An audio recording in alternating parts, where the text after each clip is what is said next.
Good news, we're back with another episode of Armchair Architects, the Azure Enablement series that's an ongoing conversation with Eric and Uli, two of the smartest architects I know. This episode, we're going to talk about how do you become an architect? What do you need to do to be an architect? So join us.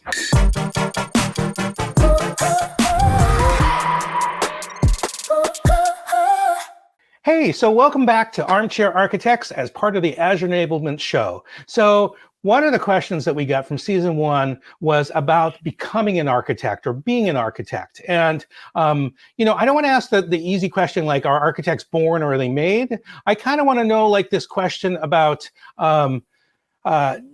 is everybody an architect already and they just don't know it? How do you know when you're an architect? Let's start with that. Let's assume you are one and you don't know it yet. How do you know? This is usually the conversation that I have a lot of when I, people are like, well, how did you do it? And am I one or what do I have to do to become one? And I often refer to it in terms of like, what do you find yourself thinking about? Do you see things in terms of components and interactions and how they fit together? Do you worry about what happens after you code up a particular microservice, how it's going to be used and consumed and how maintainable it is and how manageable over time is it? Do you worry about functional and non-functional elements of a solution or implementation? So I think if you're having those thoughts or you're interested in those things, those are probably good signs that you either have a knack for it or you've reached a point in which you learned enough to be like, I need to start thinking about these things more frequently, and I care about the landscape of the whole solution as it relates to a customer or a user. I think those are great points, Eric. I would add that if you start thinking about things like stakeholder management, even if you know what that word means as a technology person, and if you start to say, I could go various ways, let me go and figure out what the best alternative is. In the previous episode, we talked about cost as one of the things to think about. Then you might be already on your way to be an architect, because architects start to think about those kind of things. They don't just think about raw technology and the choices you have to make there. Those are important, but they have to be balanced with business needs, business requirements. You have to be able to also sell architecture. If you are in the business of explaining to other people why you made these choices, why they are good for the project, and you understand the needs of the project and how to implement them, then I think it's a good sign that you're already kind of thinking like an architect. Do you have to, this is an easy question, like how much does the title matter?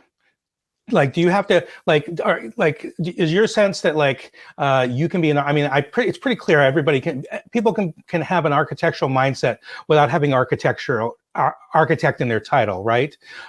What happens when you get architect in the title? Does that change anything for you? For me, it changed things because it gave people that didn't know me and know what I did a good understanding of what they could come to me for and the different types of problems that I can address. But I do remember Uli and I talked about this maybe a while ago, Uli, back when we were all in person. There's multiple types of architecture with specific domains around it. There's architecture in the small, if I'm getting this right, Uli, and there's architecture in the large. And I think the title will help people figure out how to come to you and what types of questions to ask you. But also the reverse is true, in which you can actually begin to participate in a different classification of decision. As Uli said, I think it's all about developing that soft skill capability to convince, to understand, and then to derive specificity and assurance through uncertainty, I think is a necessary skill. Yeah, and again, I agree with Eric that the title does help people to orient with conversations you go. But I also agree with you, David, that architecture is a mindset and architect is a mindset, not a title thing. And the point that Eric made is a discussion we had a while back, architecture in the small and architecture in the large, is actually something that I had a conversation with my boss on. So Scott Guthrie runs the cloud and AI business, and he gave me this, hey, Uli, I promote you to distinguished engineer. And that's a big deal at Microsoft, actually in the industry. And so I was thrilled with that. But then I told him, sorry, I'm not going to be a distinguished engineer. And he said, what do you mean? And so I explained to him that says, look, for me, an engineer architects in the small, and small doesn't mean small, but it's in a very specific domain like networking or compute or databases or whatever. And that person knows everything there's to know about it, and they are, let's say, 10 centimeters wide, but whatever kilometers deep, because they know everything there's to know about that domain. Architecture in the large, which is where I put the architect title more, is a composition model where you say, okay, the solution requires us to meet these requirements. Now, which components out of the various vast array of capabilities that, say, for example, Azure has, do I put together how to meet cost, reliability, performance, et cetera, and the functional needs.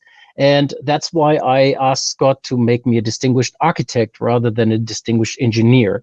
And while that is a bit nitpicking, I think it kind of highlights what we mean with architecture in the small, domain specific, and architecture in the large, which is solution oriented. I think we're going to look forward to some interesting emails from people who want to discuss with you whether it's possible to engineer in the large. But I'm going to, it's a definition. Yeah, totally. One of the questions I guess I have is, okay, great. Now that you've got the title and you're gonna be practicing this, I want to ask an even more controversial question is, how can you tell a good architect from a less good architect? Oh boy. I'm saying this in the broad. I'm not saying this is the official Microsoft view per se, but just like you can tell, often there are ways to tell whether you have a good mechanic for your car and a less good mechanic for your car. And I don't know if that's analogous at all. But how do you tell when you're talking to someone? What do you think? Oh, this person's really good. What is it that strikes you when you're talking to them that lets you know that they have that thing? Yeah, let's talk about good versus identifying bad traits. So, to me, good traits are kind of maybe that litany of things I mentioned at the top, which is, certainly becoming doing architecture in the small at that super deep engineering level, but also becoming more interested around what happens around the things that I build. Who's actually going to use these things, and what are they going to do with them? And maybe I can change what I'm building to actually make it more usable in a solution component perspective. I do also believe that good architects have the ability to go deep within minutes, but also be extremely broad and learn, how things fit together, and then be able to actually take those concerns and convince management and or lay out different alternatives based on the realities of technology. So to me, it's also the ability to influence without authority is something that good architects actually have. Being able to work in a place like Microsoft and influence teams to be able to do things on behalf of customers that may or may not be within their scope of responsibility is something that many architects actually need and practice on a daily basis. I would augment what Eric said with two simple things. What questions does this person ask? Because I think with the questions you hear everything that Eric kind of pointed out. What is it that you're looking for? What are the emphasis points you're setting? And emphasis points need to be balanced between functionality and non-functional requirements, everything that we talked about in season 1 and the first episode of season 2. But the other piece that I also think is pragmatism versus, I don't know what to call it, crazy optimism. So when you think about solution design and let's say you go into a migration, I personally love people that are much more down to earth and really pragmatic about their choices and not always going for the latest and greatest technology, but sometimes picking capabilities that have been proven in the market, but might not be hitting all the latest bells and whistles. Balancing is for me the word that I would use. Yeah. And pragmatism for me is a balance. Sometimes it makes sense to go for the latest and greatest. Sometimes it makes sense to go for the proven. And being able to do that on a regular basis and consistently makes the great from the good. Okay, so I notice everybody dodged the less good question, but that's okay. I'm okay with that. Let me ask this question. The two of you walk into a room with a bunch of people you've never met before. A person there asks a question, and you go, aha, there's the architect in the room. What question did they ask? For me, it's all about the people that I have that moment with, and have had that moment. It's all about what and then what is essentially the best way I can put it. Is if we unveil this new technology, this new capability, or we assemble these components together, how do we manage it, maintain it? How do we reduce technical debt? What's the next thing that we would have to worry about? How do we future-proof it? It's a common question.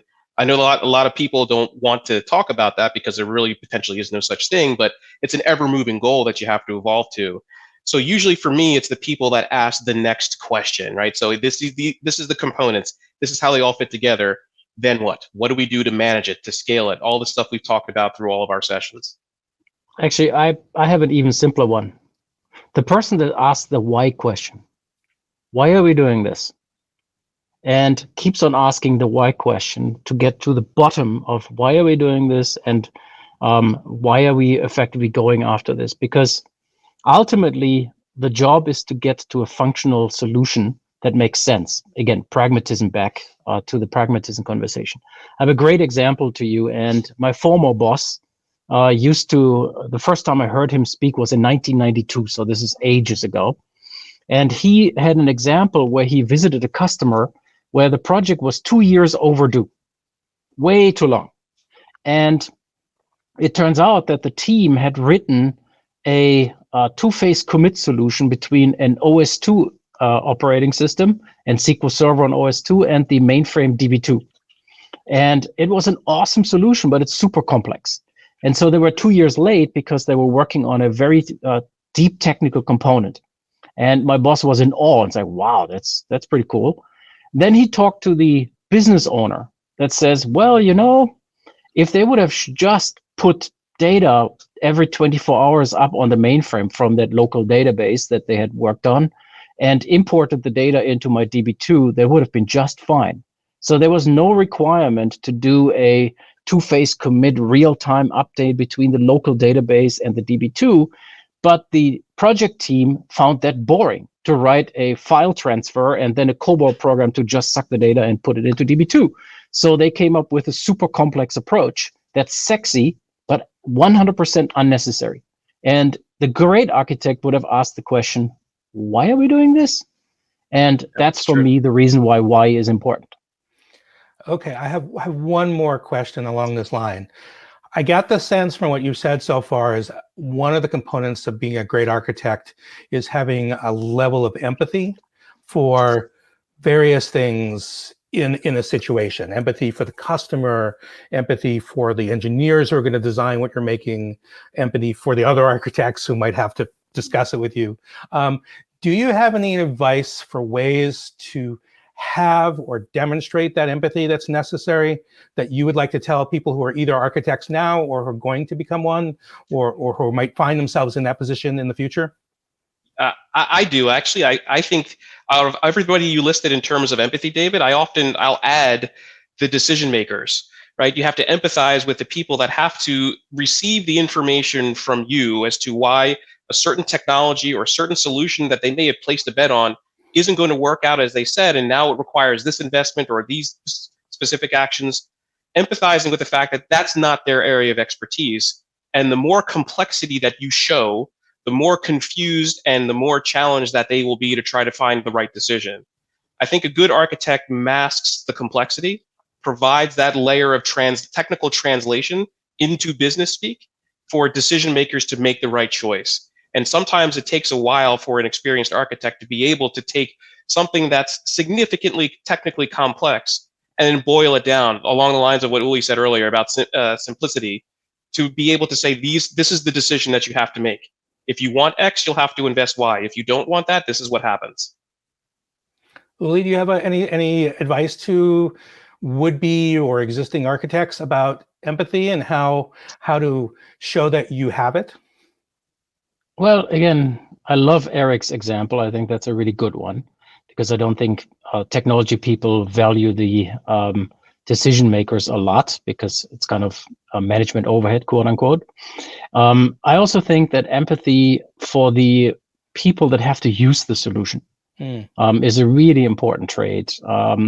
I've worked with a very large ISV in the ERP space for a long time, and while they were always worried about scalability and reliability and performance, the user and the person that has to use the solution didn't really feature a lot in their conversations. And I think those people that have to work with the capabilities you're providing are really important stakeholders that I think that modern capabilities like DevOps and agility and so forth are really taking more into account. But I think empathy with people that have to use the system is really important to make the system do what it does and do it well. I like leaving off at that point.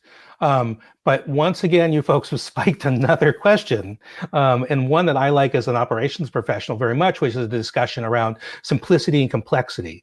And so I'm thinking that what we should do is we should have a little bit of a conversation about simplicity in architecture, because that's a really cool area to talk about. So if you're up for it, you can join me in another conversation.